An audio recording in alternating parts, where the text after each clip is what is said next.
ओम नमः शिवाय, हर हर महादेव।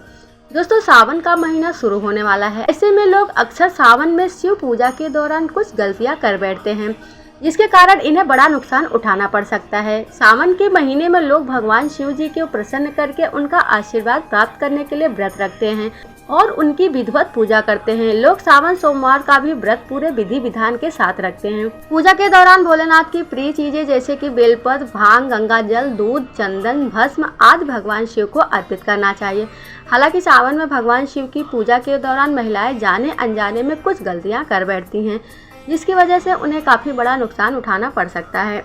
दोस्तों, 4 जुलाई 2023 को इस बार सावन माह की शुरुआत हो रही है और इसका समापन 31 अगस्त को होगा। ऐसे में इस साल पूजा के लिए शिव भक्तों के पास ज्यादा समय होगा। सावन माह का हर दिन बेहद ही खास होता है। इस पावन महीने में कई बड़े व्रत और त्योहार भी आते हैं। सावन महीने में महादेव की कृपा पाने के लिए सोमवार का व्रत बहुत ही शुभ माना जाता है। वैसे तो जो व्यक्ति व्रत नहीं कर सकते उनके लिए भी यह महीना बेहद ही खास होता है। साथ ही शिवलिंग की पूजा आराधना व्यक्ति बड़े ही श्रद्धा और विश्वास से करते हैं। कहा जाता है कि सावन के महीने में शिव पूजा से कई मनोरथ को पूर्ण किया जा सकता है। इस पवित्र महीने में भक्त आशुतोष महादेव की कई तरीके से पूजा आराधना करते हैं, लेकिन धार्मिक शास्त्रों में कुछ ऐसी भी चीजें बताई गई हैं जिसे शिवलिंग पर नहीं चढ़ाना चाहिए।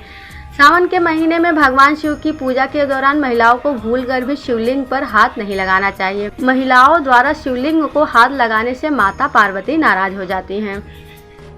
सावन में पूजा के समय काले वस्त्र भी नहीं पहनना चाहिए। यदि आप सावन सोमवार का व्रत रख रहे हैं और भूलकर भी काले रंग का कपड़ा पहने हैं तो काला रंग नकारात्मकता का प्रतीक माना जाता है। सावन के महीने में हरे रंग का कपड़ा पहनना उत्तम माना जाता है। सावन के महीने में किसी को भी बैगन, पत्तेदार सब्जियां, लहसुन, प्याज, मांस या शराब का सेवन नहीं करना चाहिए। तामसिक भोजन की बजाय सात्विक खाने का सेवन करें। सावन में शिवलिंग पर ना चढ़ाएं, ये 7 चीजें नहीं मिलेगा पूजा का पूर्ण फल। महादेव आशुतोष को तुलसी दल नहीं चढ़ाना चाहिए, क्योंकि पौराणिक मान्यता के अनुसार भगवान शिव ने तुलसी के पति असुर जलंधर का वध किया था। इसीलिए तुलसी ने स्वयं भगवान शिव को अपने अलौकिक और दैविक गुणों वाले पत्तों से वंचित कर दिया।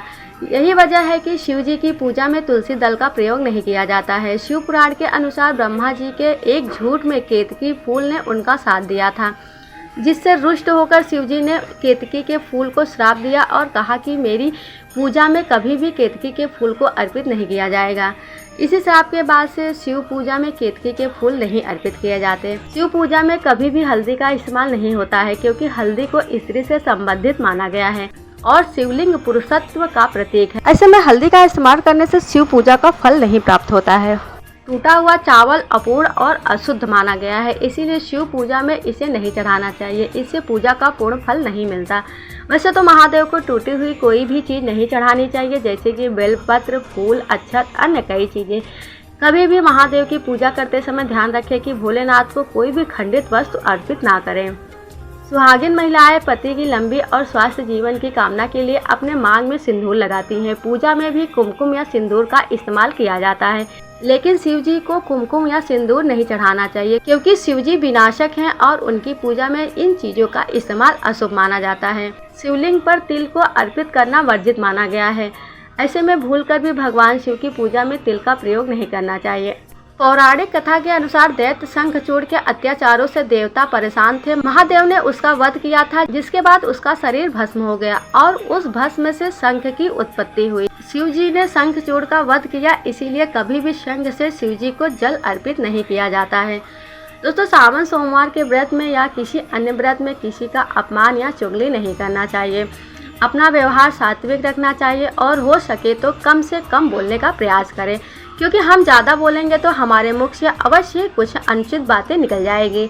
और उस दिन किसी के ऊपर क्रोध भी नहीं करना चाहिए, क्योंकि क्रोध करने से भी हमारा व्रत महादेव स्वीकार नहीं करते हैं और हमारा व्रत खंडित हो जाता है। व्रत के दिन अगर संभव हो सके तो पक्षियों को अनाज डालें, कुत्ते को खिलाएं, गाय को खिलाएं और गरीब या अनाथ बच्चों को सफ़ेद मिठाई बांटें। दोस्तों, सिर्फ पूजा पाठ कर लेने से या मंदिर चले जाने से व्रत पूरा नहीं होता। हमें अपने स्वभाव को भी नरम रखना चाहिए और दान पुण्य करने की आदत डालनी चाहिए। हम जितना दान पुण्य करेंगे उतनी ही हमारी पूजा महादेव स्वीकार करते हैं। अगर हम दान पुण्य नहीं करते हैं तो हम कितना भी पूजा पाठ कर ले वह किसी काम का नहीं होता है। ऐसा नहीं है कि आपके पास अगर कुछ भी नहीं है फिर भी आप दान करें, लेकिन आप अगर जितना कमाते हैं उसमें से कुछ अंश गरीबों में बांटते हैं तो भगवान आपको उसका कई गुना ज़्यादा लौटा कर देता है।